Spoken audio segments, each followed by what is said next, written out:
Hello students, इस video में हम लोग एक्सरसाइज 1.2 का क्वेश्चन नंबर 3 सॉल्व करेंगे।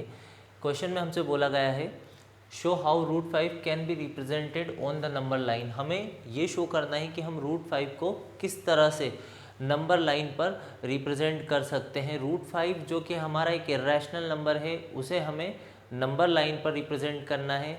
तो हमने एग्जाम्पल 3 और एग्जाम्पल 4 में रूट 2 और रूट 3 को नंबर लाइन पर लोकेट करना सीखा था, जो कि हमारे इरेशनल नंबर थे। तो हम इरेशनल नंबर को लोकेट करने के लिए एक राइट एंगल ट्रायंगल कंस्ट्रक्ट करते हैं नंबर लाइन के ऊपर, और फिर पाइथागोरस थ्योरम की हेल्प से हमें जो हाइपोटेनस मिलता है, उस हाइपोटेनस की लेंथ को हम नंबर लाइन पर कॉपी कर देते हैं। तो वही मेथड हम यहाँ पर लगाने वाले हैं। हम क्या करेंगे कि एक राइट ट्रायंगल कंस्ट्रक्ट करेंगे, और राइट ट्रायंगल के अंदर अगर हम क्या करें, राइट ट्रायंगल मान लेते हैं, ये हमारा राइट ट्रायंगल है और ये उसका बेस है। बेस को अगर हम 2 यूनिट ले लें और हाइट को अगर हम 1 यूनिट ले लें, ये हमारा बेस हो गया, ये हमारा परपेंडिकुलर हो गया, और ये हाइपोटेनस है। तो आपका जो हाइपोटेनस निकलेगा पाइथागोरस से, पाइथागोरस होती है आपकी, ये हाइपोटेनस है, ये परपेंडिकुलर है, और ये आपका बेस हो गया। तो अगर आप परपेंडिकुलर 1 लेते हैं, बेस को 2 लेते हैं, तो आपको हाइपोटेनस जो है अपने आप सॉल्व करने के बाद ये आपको रूट 5 दे देगा। तो आप देखें ध्यान से कि अगर आप इसमें पाइथागोरस लगाते हैं h² = p² + b², तो p की जो वैल्यू है, p है हमारे पास 1 और बेस हमारे पास 2 है। अगर हम इसको सॉल्व करते हैं तो ये आ जाता है 1 + 4 मतलब कि 5 आ जाएगा, और इधर h² है, स्क्वायर हटाएंगे तो रूट 5 हमें मिल जाता है। तो हमें रूट 5 लाने के लिए बेस कितना लेना होगा, 2 यूनिट, और जो परपेंडिकुलर है या हम एल्टीट्यूड बोले इस ट्रायंगल का, वो हमें 1 यूनिट लेना होगा। तो हम स्टार्ट करते हैं। सबसे पहले एक नंबर लाइन ले लेते हैं। सबसे पहले हमें करना क्या होगा, एक नंबर लाइन लेनी होगी। उस नंबर लाइन पर मान लेते हैं ये 0 है, ये हमारा 1 यूनिट हो गया, ये हमारा 2 यूनिट, और यहाँ कहीं 3 होगा। पीछे की तरफ जाएंगे तो -1 -2 एंड सो ऑन। तो हमें तो करना क्या है, हमें तो 2 यूनिट लेना है बेस। तो हमने क्या किया, इसको इतने पार्ट को हमने डार्क कर दिया है। ये वाला पार्ट हमारा हो गया है 2 यूनिट। तो हम इसे नाम दे सकते हैं, ये हमारा, इस 0 को हम O एज्यूम कर लें, और ये हो गया हमारा A। ओए हमने कितना लिया है, 2 यूनिट। तो हम लिखते जाते हैं, जो जो हम करते जा रहे हैं, टेक OA = 2 यूनिट। अब हमें क्या करना होता है, इस A पर प्रोटेक्टर की हेल्प से आपका D प्लेस कर दें इस जगह पर, कुछ इस तरह से इस पॉइंट के ऊपर, और 90 डिग्री पे आपको एक पॉइंट को मार्क कर लेना है।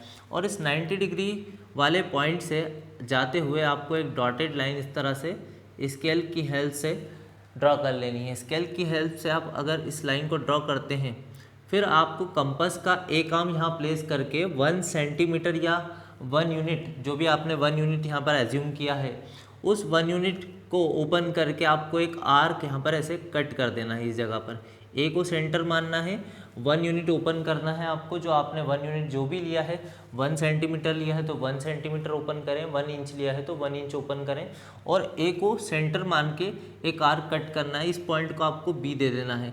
तो हम इस पॉइंट को दे देते हैं बी, और अब हमने जो किया है वो हम लिख देते हैं।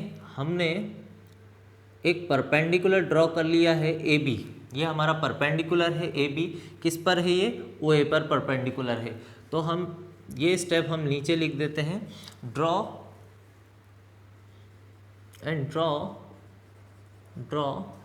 ए B perpendicular to O A, draw A B perpendicular to O A.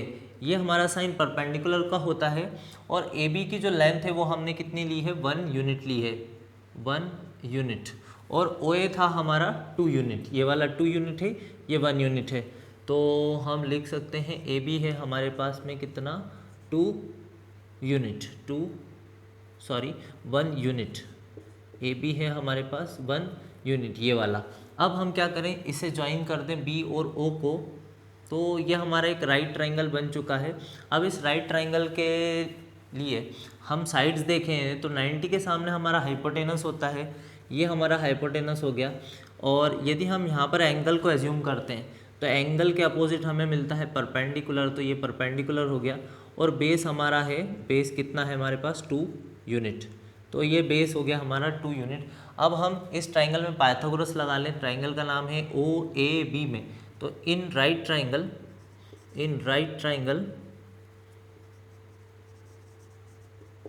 OAB by Pythagoras theorem जो कि हमने यहाँ समझी थी, h² = p² + b², ये हमें लगाना है। तो हम लिख सकते हैं h² = p² + b²। h जो है हमारा OB है, तो हम यहाँ पर लिख सकते हैं OB² = p हमारा है AB, तो हम ले सकते हैं AB² प्लस जो बेस है हमारा OA है, तो हम बेस ले सकते हैं OA का स्क्वायर। अब हमें OB² निकालना है, OB² निकालना है हमें, ये वाला निकालना है जो कि √5 निकलेगा, जैसा कि हम वहाँ समझ चुके हैं।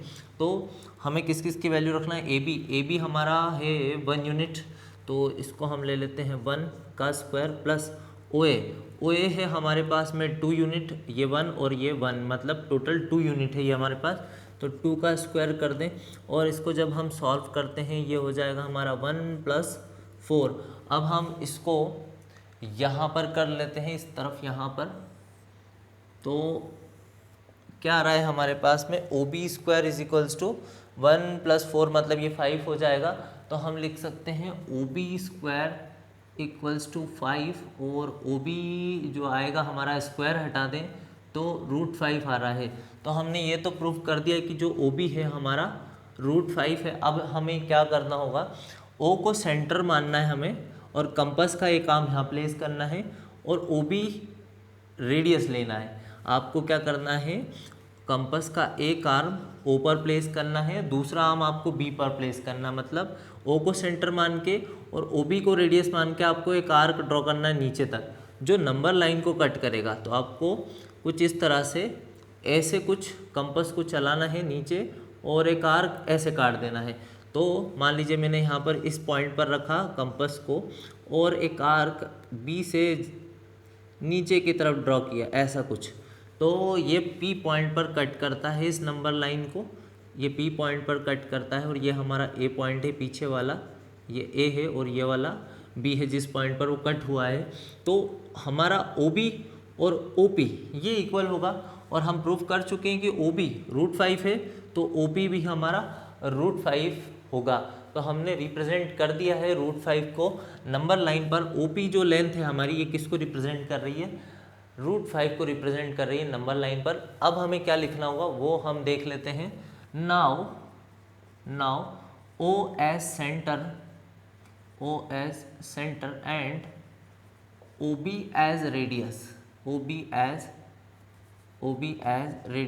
हमने क्या किया है, हमने O को सेंटर माना है और OB को रेडियस लेकर के एक आर्क कट किया है। Draw an arc which cuts the number line at point, किस पॉइंट पर कट किया है इस आर्क ने नंबर लाइन को P पॉइंट पर। तो हम लिख सकते हैं which cuts the number line at point P, then OP represents √5 on the number line.